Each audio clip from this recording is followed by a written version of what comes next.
નમસ્તે વિદ્યાર્થી મિત્રો, ગયા લેક્ચરની અંદર આજે આપણે જોઈશું ધોરણ 7 સંસ્કૃત એનું ગદ્ય 3 રૂપ. ગયા લેક્ચરની અંદર આપણે આ ગદ્યના 3 પેરેગ્રાફ જોયા હતા. હવે જે આગળના 2 પેરેગ્રાફ બાકી છે તે આપણે આ લેક્ચરની અંદર જોઈશું. આગળ જે આપણે જોઈ ગયા હતા એમાં શું હતું આપણે જરાક યાદ કરી લઈએ. તો કે એક પક્ષી હતું. એ પક્ષી આકાશમાં આમથી તેમ ફરતું. હવે પક્ષીના મનમાં એક પ્રશ્ન હતો. શું પ્રશ્ન હતો? તો કે કોરુક એટલે કહ અરુકહ, કોણ નિરોગી છે? એને જાણવું હતું કે આ ધરતી ઉપર કયું એવું વ્યક્તિ છે કે જે સંપૂર્ણ રોગ વિનાનું છે, જે કાયમ માટે નિરોગી છે. તો પક્ષીને આ પ્રશ્નનો જવાબ મેળવવો હતો. એટલા માટે એ શું કરે છે? તો કે એક દ્વારેથી બીજા દ્વારે એટલે કે એક ઘરેથી બીજા ઘરે ભટકે છે, ફરે છે, લોકોને પ્રશ્ન પૂછે છે. તો લોકો એને જવાબ તો નથી આપતા, પરંતુ ઉપરથી એની મજાક ઉડાવે છે. કેમ કે લોકો તો સમજે છે આ વાત કે કોઈ એવું વ્યક્તિ નથી હોતું કે જે નિરોગી હોય છે. લોકોને એનો સવાલનો જવાબ ખબર પડતી નથી, એટલે પક્ષી ઉપર એ મજાક ઉડાવે છે, એની ઉપર હસે છે. પક્ષીને એના પ્રશ્નનો જવાબ નથી મળતો એટલે એ નિરાશ થઈ જાય છે. નિરાશ થઈને એ ઝાડ ઉપર જઈને બેસે છે. તો એ ઝાડ ઉપર જઈને ફરી આના આ જ પ્રશ્નનું રટણ ચાલુ કરી દે છે કે કોણ નિરોગી છે, કોણ નિરોગી છે. ઝાડની નીચે એક વૈદ્ય ઋષિ બેઠા હોય છે. ઋષિનું નામ શું હોય છે? તો કે વાઘભટ. એ ઋષિ આ પક્ષીના પ્રશ્નનો જવાબ સાંભળે છે. જવાબ સાંભળે છે એટલે ઋષિ પક્ષીના પ્રશ્નને સાંભળે છે. પ્રશ્ન સાંભળે છે એટલે ઋષિ પક્ષીને એના પ્રશ્નનો જવાબ આપે છે. એ શું જવાબ આપે છે એ હવે આપણે અત્યારે જોઈએ. તો સહ વદતિ, સહ એટલે તે, વદતિ એટલે બોલે છે. તે બોલે છે. કોણ બોલે છે? તો કે ઋષિ. ઋષિ બોલે છે. હિતભુક મિતભુક ઋતુભુક ઇતિ. હિતભુક મિતભુક ઋતુભુક. હિતભુક એટલે શું? તો હિતભુક એટલે કે હિતકારી ભોજન કરનાર.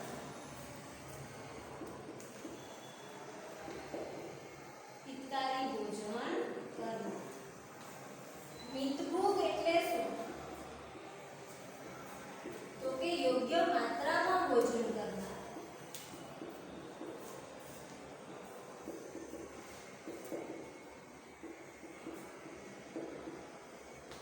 અને ઋતુભુક એટલે શું? તો કે ઋતુ એટલે કે સમય. સમય અનુસાર ભોજન કરનાર.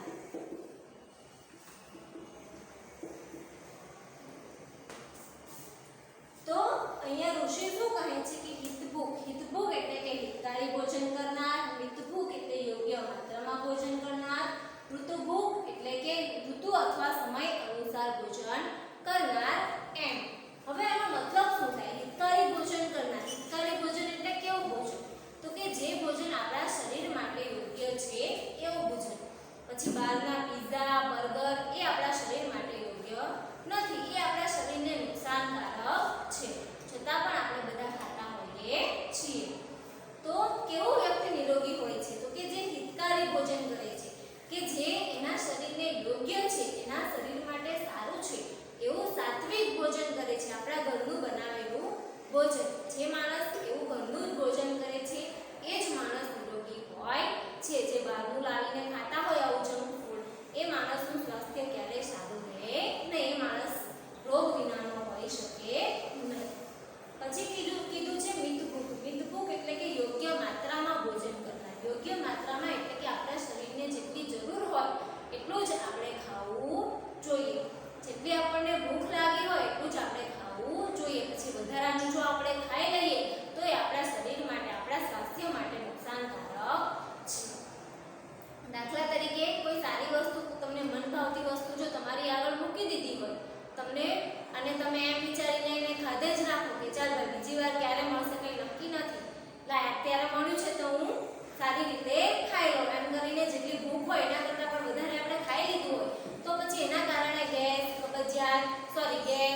સમય પ્રમાણે ઋતુ પ્રમાણે ભોજન કરે છે એ જ વ્યક્તિ નિરોગી હોય છે. આ વાત ઋષિ પેલા પક્ષીને સમજાવે છે. ફરીવાર જોઈએ. હિતકારી ભોજન કરનાર, યોગ્ય માત્રામાં ભોજન કરનાર, ઋતુ અનુસાર ભોજન કરનાર.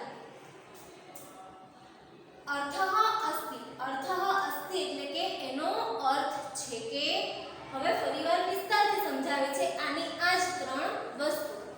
અર્થઃ અસ્તિ એનો અર્થ છે યહ હિતકારી ભોજનમ કરોતિ. યહ એટલે કે જે, હિતકારી એટલે હિતકારી ભોજન કરે છે, જે હિતકારી ભોજન કરે છે. હિતકારી એટલે આપણા શરીર માટે જે માફક છે, જે યોગ્ય છે એવું ભોજન. જે હિતકારી ભોજન કરે છે. યહ મિતમ ભોજનમ કરોતિ. યહ એટલે જે, મિતમ એટલે કે યોગ્ય માત્રામાં, જે યોગ્ય માત્રામાં ભોજન કરે છે. યહ ઋતુ અનુસારમ ભોજનમ કરોતિ. યહ એટલે જે, ઋતુ અનુસારમ એટલે કે ઋતુ અનુસાર અથવા સમય અનુસાર ભોજન કરે છે. સહ એવ નિરોગઃ ભવતિ. સહ એટલે તે, એવ એટલે જ, તે જ નિરોગઃ ભવતિ એટલે કે નિરોગી હોય છે. તે જ નિરોગી હોય છે. ફરીવાર જોઈએ આપણે આખો પેરેગ્રાફ. સહ વદતિ તે બોલે છે. તે એટલે કોણ? તો કે ઋષિ વાગ્ભટ. તે બોલે છે. હિતભૂક, મિતભૂક, ઋતુભૂક ઇતિ. હિતભૂક એટલે કે હિતકારી ભોજન કરનાર, મિતભૂક એટલે યોગ્ય માત્રામાં ભોજન કરનાર, ઋતુભૂક એટલે ઋતુ અથવા સમય અનુસાર ભોજન કરનાર. તો શું જવાબ આપે છે પક્ષીને એના પ્રશ્નનો? તો કે હિતકારી ભોજન કરનાર, યોગ્ય માત્રામાં ભોજન કરનાર, ઋતુ અનુસાર ભોજન કરનાર. અર્થ અસ્તિ એનો અર્થ છે યહ હિતકારી ભોજનમ કરોતિ. જે હિતકારી ભોજન કરે છે. યહ મિતમ ભોજનમ કરોતિ. જે યોગ્ય માત્રામાં ભોજન કરે છે. યહ ઋતુ અનુસારમ ભોજનમ કરોતિ. જે ઋતુ અનુસાર ભોજન કરે છે. સહ એવ નિરોગઃ ભવતિ. સહ એવ એટલે કે તે જ, નિરોગઃ ભવતિ એટલે નિરોગી હોય છે, એટલે કે રોગ વિનાનો હોય છે. સંતુષ્ટઃ પક્ષી ઋષિ સમીપમ આગચ્છતિ. સંતુષ્ટઃ પક્ષી એટલે કે સંતુષ્ટ થયેલું પક્ષી. સંતુષ્ટ એટલે કઈ રીતે? તો કે પક્ષીના મનમાં એક પ્રશ્ન હતો, કોણ નિરોગી છે? હવે પક્ષીને એના પ્રશ્નનો જવાબ મળી જાય છે એટલે એને શાંતિ થઈ જાય છે, એને સંતોષ થઈ જાય છે. એટલે કે સંતુષ્ટ પક્ષી અથવા સંતુષ્ટ થયેલું પક્ષી ઋષિ સમીપમ. સમીપમ એટલે પાસે.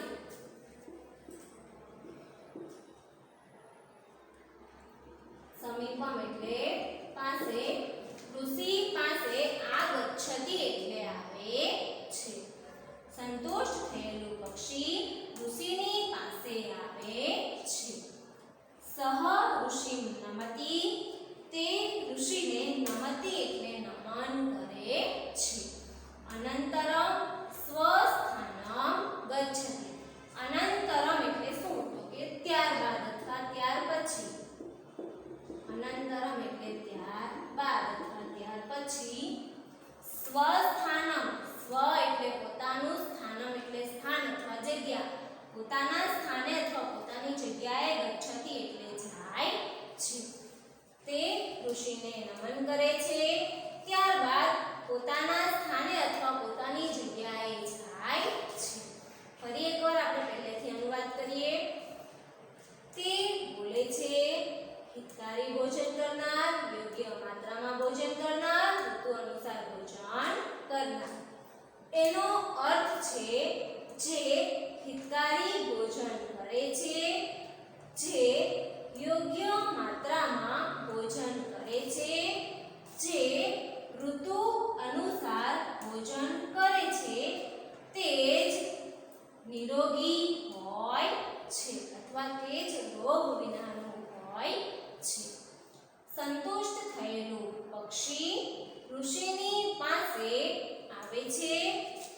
તે ઋષિને નમન કરે છે. ત્યારબાદ પોતાના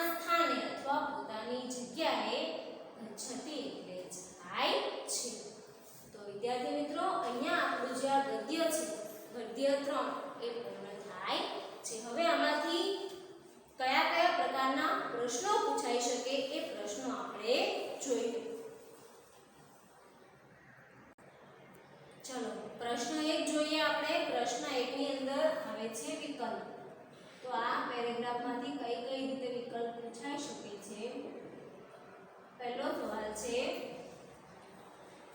હિતભૂખ એટલે શું? હિતભૂખ એટલે શું? આ પ્રશ્ન વિકલ્પમાં પણ પૂછાઈ શકે છે અને એક વાક્યના સવાલની અંદર પણ આવી શકે છે. તો હિતભૂખ એટલે શું? મેં તમને અહીંયા ત્રણેયના અર્થ લખીને સમજાવ્યું. તો હિતભૂખ એટલે શું? તો કે હિતકારી ભોજન કરનાર. હિતભૂખ એટલે હિતકારી ભોજન કરનાર. આગળનો બીજો સવાલ કે વૃક્ષ નીચે કયા ઋષિ બેઠા છે? વૃક્ષ નીચે કયા ઋષિ બેઠા છે? આ સવાલ આગળ સંસ્કૃતમાં પણ લખાયો તો ગુજરાતીમાં પણ પૂછાઈ શકે છે. તો વૃક્ષ નીચે કયા ઋષિ બેઠેલા હતા? તો ઋષિ વાગ્ભટ. આગળનો ત્રીજો સવાલ અરુક એટલે શું? અરુક એટલે શું? તો જ્યારે મેં તમને આની સંધિ છૂટી પાડી હતી ત્યારે સમજાવ્યું હતું. કહ પ્લસ અરુક. કહ એટલે કોણ? અરુક એટલે નિરોગી. કોણ નિરોગી છે? તો અરુક એટલે શું? તો કે નિરોગી.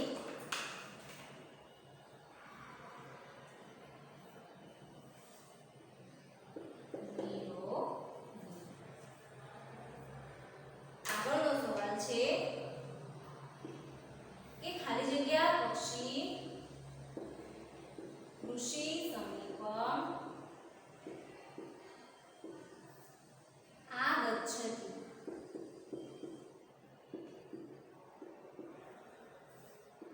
હવે આ પ્રશ્નો છે વિકલ્પમાંથી. અમુક પ્રશ્નો એવા પણ હોય છે કે જે તમને ખાલી જગ્યામાં ખાલી જગ્યા તરીકે પણ પૂછાઈ શકે છે. જવાબ એનો એ જ લખવાનો છે આપણે બધા માટે.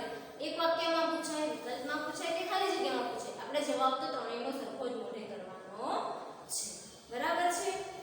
અહીંયા તમને આગળ ખાલી જગ્યા આપેલી છે એટલે આ વાક્ય, આ સવાલ તમને ખાલી જગ્યા તરીકે પણ પૂછાઈ શકે છે કે ખાલી જગ્યા પક્ષી ઋષિ સમીપમ આગચ્છતિ. કયું પક્ષી ઋષિ પાસે આવે છે?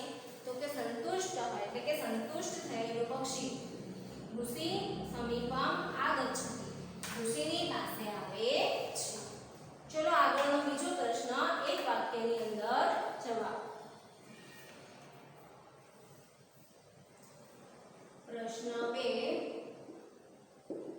એક વાક્યમાં જવાબ.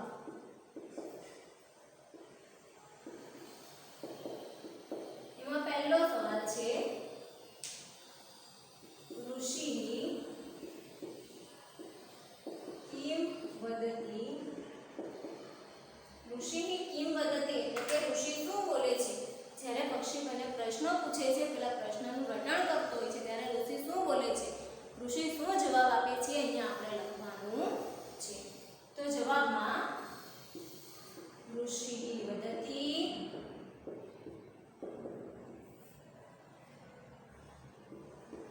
યહ હિતભૂખ મિતભૂખ ઋતુભૂખ अस्ति सह एव निरोगः भवति. ઋષિ શું બોલે છે? તો કે જે હિતકારી ભોજન કરે છે, યોગ્ય માત્રામાં ભોજન કરે છે અને સમય પ્રમાણે ભોજન કરે છે તે જ નિરોગી હોય છે. આગળનો સવાલ संतुष्ट पक्षी कुत्र आगच्छति. जो આ સવાલ તમને આગળ વિકલ્પમાં પણ પૂછાયેલો છે કે ખાલી જગ્યા પક્ષી ઋષિ સમીપમ આગચ્છતિ. અહીંયા તમને સવાલ ફેરવીને પૂછ્યો છે કે સંતુષ્ટ પક્ષી કુત્ર આગચ્છતિ. બરાબર? તો કોઈ પણ રીતે સવાલ પૂછાય, જવાબ આપણે સમજી વિચારીને લખવાનો છે. સવાલ શું છે? સંતુષ્ટ પક્ષી કુત્ર આગચ્છતિ. તો કે સંતુષ્ટ પક્ષી ऋषि समीपम आगच्छति। बराबर છે। તો અહીંયા આપણા બે પ્રશ્નો વિકલ્પ અને એક વાક્યના જવાબ, એક વાક્યમાં જવાબ, એ બે પ્રશ્નો પૂર્ણ થાય છે। હવે આપણે આગળનો પ્રશ્ન જોઈએ સમાનાર્થી શબ્દ।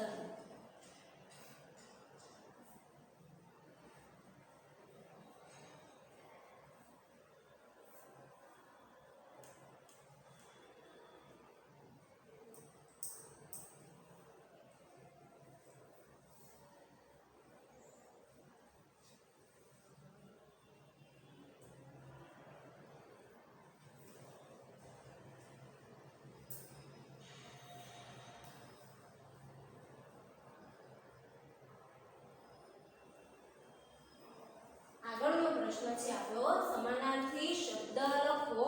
સમાનાર્થી શબ્દની અંદર તમને સામે બે ઓપ્શન આપેલા જ હશે, તેમાં તમારે સાચો ઓપ્શન, સાચો જવાબ શોધીને એમાંથી લખવાનો છે।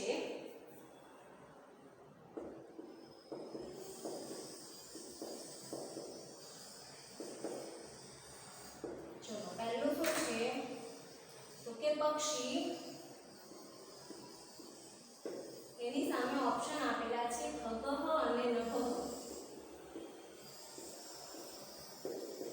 તો પક્ષી, પક્ષીનો સમાનાર્થી શું થાય ખગઃ, ખગઃ એટલે પણ શું થાય પક્ષી, નભઃ એટલે તો થાય આકાશ। બીજો આકાશમ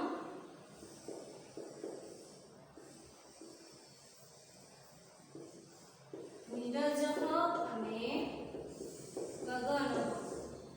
તો આકાશનું સમાનાર્થી શું થાય ગગન, ગગન એટલે પણ શું થાય આકાશ। ત્રીજો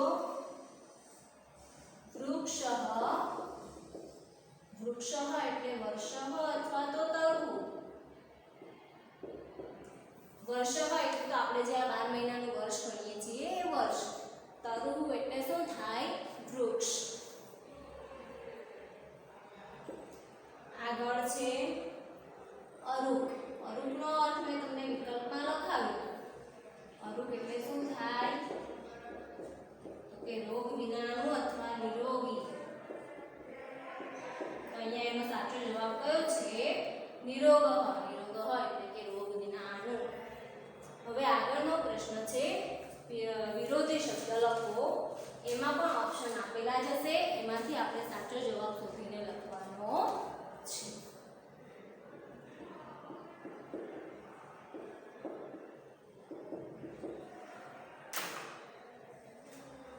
પહેલો શબ્દ છે પુનઃ, પુનઃ।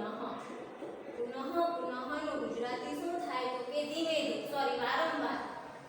તો વારંવાર એનું વિરોધી શું થાય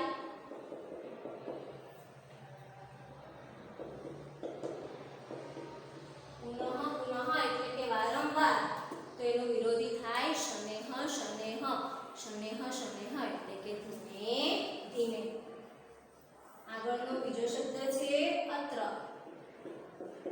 એના અર્થ આપેલા છે પુત્ર અને તત્ર।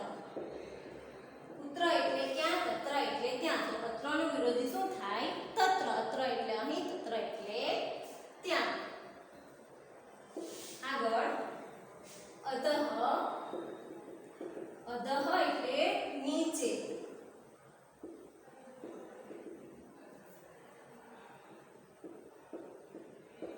અધઃ એટલે શું થાય તો કે નીચે। પાર્શ્વત એટલે શું થાય ઉપર, સોરી પાર્શ્વત એટલે શું થાય તો કે પાછળ, અને ઉપરી એટલે શું થાય ઉપર। તો નીચેનો વિરોધી શું થાય ઉપર। આગળ પ્રશ્ન, પ્રશ્નમ એટલે કે પ્રશ્ન। તો આનું વિરોધી તો બધાને આવડતું જ હોય। પ્રશ્નનું વિરોધી શું થાય તો કે ઉત્તર। અહીંયા જવાબ આપણને આપેલો જ છે ઉત્તરમ એટલે। આગળ નિરોગઃ, નિરોગઃ એટલે કે રોગ વિનાનું, એનો વિરોધી શું થાય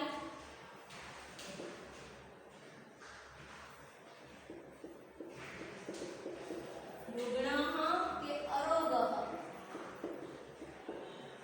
તો રુગ્ણઃ એટલે બીમાર થાય એનો અર્થ શું થાય બીમાર અને અરોગહનો અર્થ શું થાય તો કે જે રોગ વિનાનું હોય તે તો આપણે વિરોધી લખવાનું છે તો વિરોધીમાં શું આવશે વિરોગહનું વિરોધી રુગ્ણ કે રોગ વિનાનું એટલે બીમાર આગળ છે ભોજનમ ભોજનમ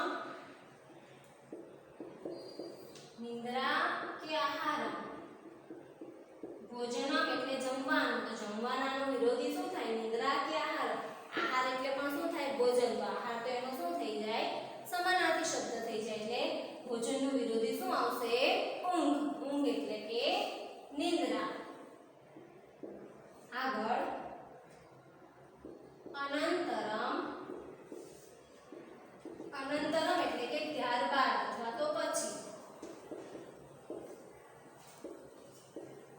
તો અનંતરમનું વિરોધી શું થશે અહીંયા બે આપેલા છે પશ્ચાત અને પૂર્વમ પશ્ચાત એટલે થાય પાછળ પૂર્વમ એટલે થાય પહેલા તો અનંતરમ એટલે પછી તો પછીની વિરોધી શું થાય તો કે પહેલા એટલે આપણે શું લખવાનું પૂર્વમ બરાબર અહીંયા આપણે સમાનાર્થી અને વિરુદ્ધાર્થી શબ્દ પૂર્ણ થયા હવે આપણે એક પ્રશ્ન બાકી છે સંધિ એ સંધિ આપણે જોઈ લઈએ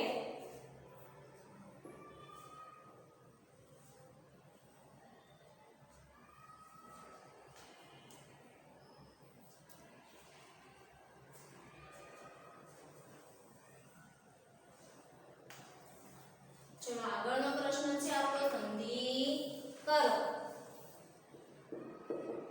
સંધિ કરો આની અંદર તમને સંધિ છૂટી પાડીને આપેલી હશે તમારે સંધિ જોડીને શબ્દ બનાવવાના છે પહેલું જે ઉદાહરણ છે મેં તમને કરાવેલું છે કહ પ્લસ અરુકહ જ્યારે આપણે પાઠની શરૂઆત કરી હતી ત્યારે મેં નીચે લખ્યું હતું કહ પ્લસ અરુકહ એટલે આખું શું થાય શબ્દ શું બને તો કે કો રૂક આગળનું બીજું છે કહ પ્લસ અપી એના પરથી કયો શબ્દ બને તો કે કો અપી એટલે કે કોઈ પણ આગળની ત્રીજી સંધિ છે વૈદ્યઃ પ્લસ ઋષિ પેલા કયા ઋષિ હતા તો કે વૈધર્ષિ આપણે આખો શબ્દ શું બને જોડીએ તો બે શબ્દોને વૈધર્ષિ અને છૂટા પાડીએ તો વૈદ્ય ઋષિ